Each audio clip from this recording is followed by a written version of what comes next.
Il Covid stringe, aumenta la pressione, ma il Veneto non viene stritolato. L'R-Conti è a 0,98, l'incidenza del virus è di 80 casi ogni 100.000 abitanti e le terapie intensive sono impegnate solo al 4%.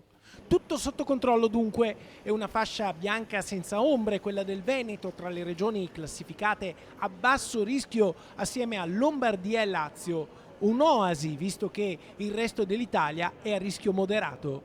Certo, la curva della pandemia dopo il calo di giugno è di nuovo in risalita. In terapia intensiva oggi in Veneto abbiamo l'80,6% di persone che non si sono vaccinate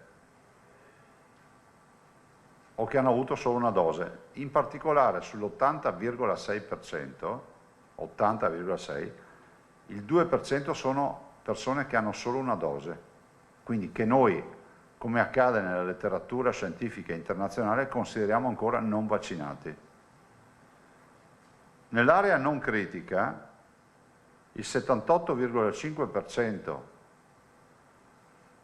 delle persone ricoverate non è vaccinata, in particolar modo l'11% hanno una sola dose. L'autunno ovviamente porterà maggiori rischi, ma lì sarà ancora più evidente la tenuta dei vaccini. A proposito, su tutto il personale sanitario veneto, che conta 56.000 operatori, ce n'è 4.819 ancora non vaccinati, quindi circa l'8%. Il dato sulle sospensioni che sono state effettuate da inizio ad oggi in tutte le aziende sanitarie complessivo è di 207 sospensioni.